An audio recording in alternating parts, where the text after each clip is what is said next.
Bueno, continuamos con los temas acá y vamos a hablar ahora del Congreso de la República del Perú. La verdad que uno se pone a pensar y revisar y también hacer memoria y dice, o cree que el Congreso pasado fue peor, pero no. Siempre el que viene da la sensación que lo supera. La gestión desastrosa por dos cosas, creo yo, de este Congreso y sobre todo de la bancada de Fuerza Popular, sobre todo de la bancada fujimorista, es que se han dedicado a dos cosas principalmente.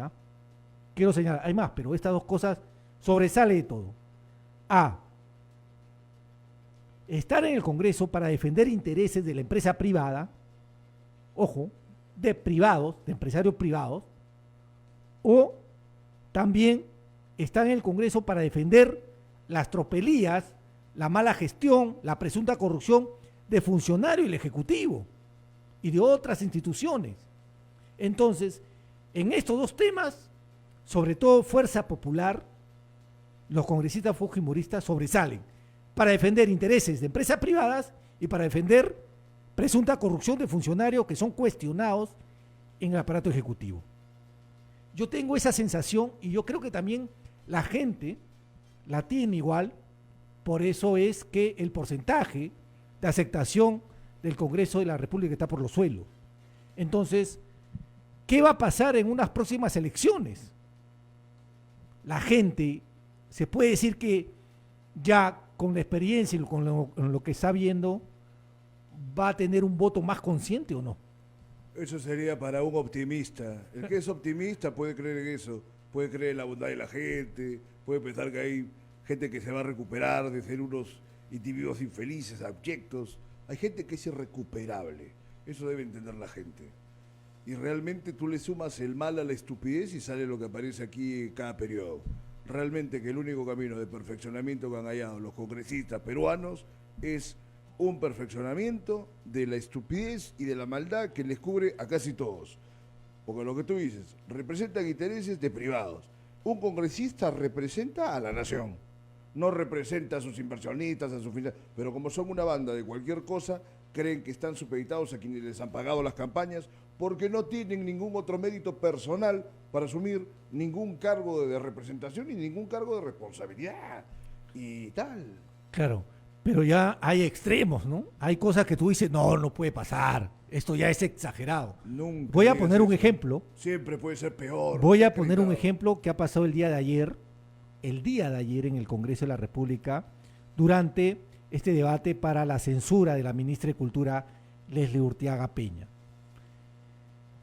Como bien saben, la ministra fue citada, ¿no?, para la censura.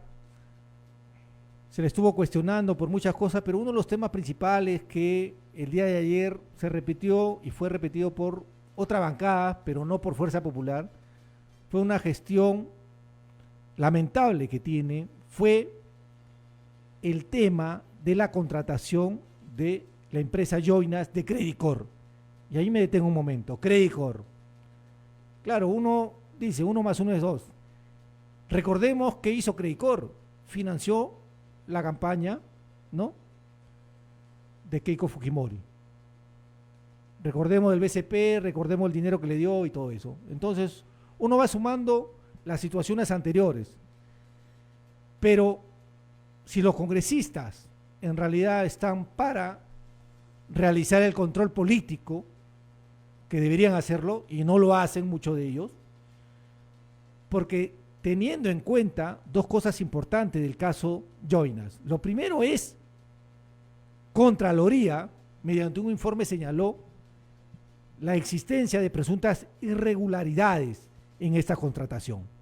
Primero lo dijo Nelson Chac mediante una conferencia de prensa, en la que estuvimos presentes y le preguntamos el tema, y dijo, sí, ahí ha existido presuntas irregularidades. Pero también hace 2 días, la OCE, el órgano de la contratación del Estado, mediante un informe, señaló la existencia irregular, o mejor dicho, que el contrato de Joinas fue realizado de manera irregular. Entonces tenemos 2 instituciones del Estado que han señalado lo mismo. que el contrato de Joinas ha sido regular, pero esto a los congresistas fujimoristas no les interesó y terminaron blindando a la actual ministra de Cultura, Leslie Urteaga. Pero los fujimoristas y los no fujimoristas han sido lo mismo. Porque Hay algunos tampoco es más, que y acá tenemos los nombres, porque es importante claro, recordar. o sea, hay una banda de gente que Pero, no necesariamente son fujimoristas de una así forma es. denominativa, pero comparten, ¿no?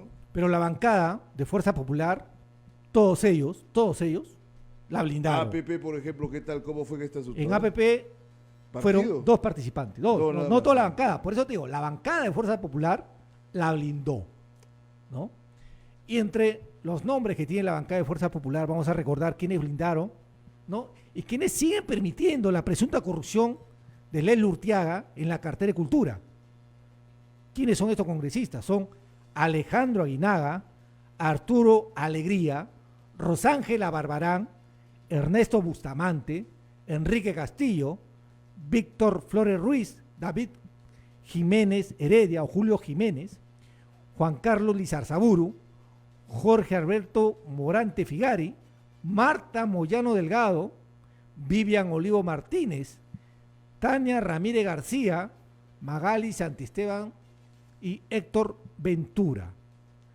Ellos son de la bancada de Fuerza Popular, los fujimoristas.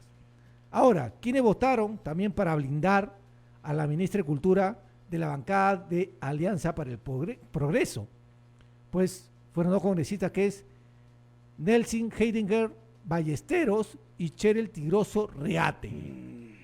Por Podemos votó a favor del blindaje Carlos Ceballo Madariaga. Por la bancada de Unidad y Diálogo Parlamentario lo hizo Edras Medina Minaya. Por el bloque magisterial lo hizo Edgar Tello Montes. Por Avanza País también, casi todos, ¿ah? Viste otra. Avanza País bancada también. entera, claro. También que juegan de la mano con los fujimoristas, ¿no? Quienes están Cachete con cachete. en esta bancada, ¿no? Quienes fueron los que votaron para blindar a la ministra de Cultura. Fue Jessica Roselia Murús, la de la fiestita. Claro. Diego Alonso Fernando Bazán Calderón, Diego Bazán, otro congresista cuestionado también. Alejandro Cabero, Diana González Delgado, Adriana Josefina Tudela, José William Zapata y Norma Yarro, ¿no? Por Somos Perú, Bueno, blindó a la ministra de Cultura Alfredo Azurín Loaiza. Y también en este blindaje, lo que me ha sorprendido, participaron varios congresistas no agrupados, como son María del Carmen Alba Prieto, Pedro Martínez o Edwin Martínez Talavera, Silvia María Montesa Facho y Carol Paredes Fonseca.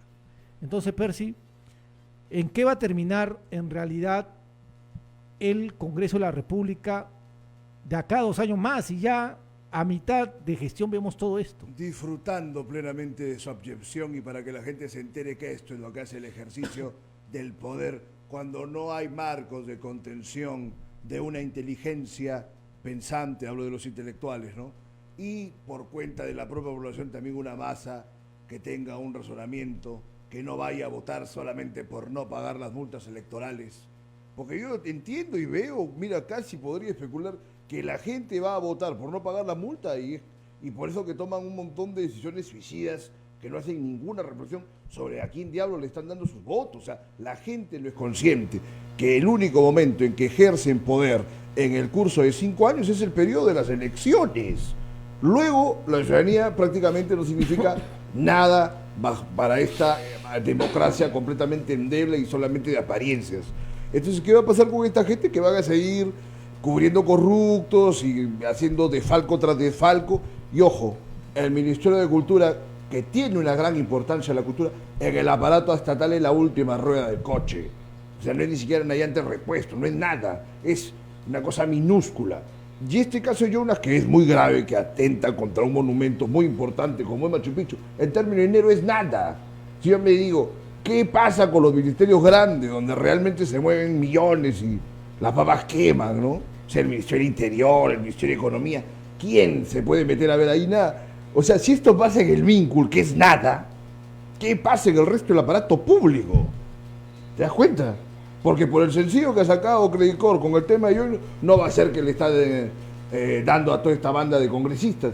Se podría presumir casos muy graves de los que no se tiene ninguna noticia ni ninguna conciencia. O sea, realmente al Perú dicen que fueron los españoles los que lo esquilmaron, que hicieron de todo, pero realmente los que representan la política activa de modo parlamentario, por lo menos de las últimas décadas, son un infierno totalmente opuesto al bienestar del país.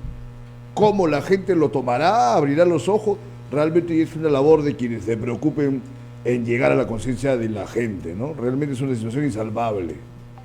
Así es lamentable y por eso digo, ¿no? ¿En qué va a terminar esto? Ya el comportamiento de varios congresistas y sobre todo, pues, ¿no? Los que un poco resaltan en este tipo de comportamientos, repito, defendiendo intereses privados, ¿no? Y defendiendo a funcionarios que están denunciados por presunta corrupción. Y tú ves políticos que en el ambiente estén ofreciendo un marco de acciones distinto al que ofrecen los parlamentarios actuales, los partidos actuales, que son unas bandas que solamente sirven a fines electorales y a fines de otras cataduras, ¿no? Realmente innombrables.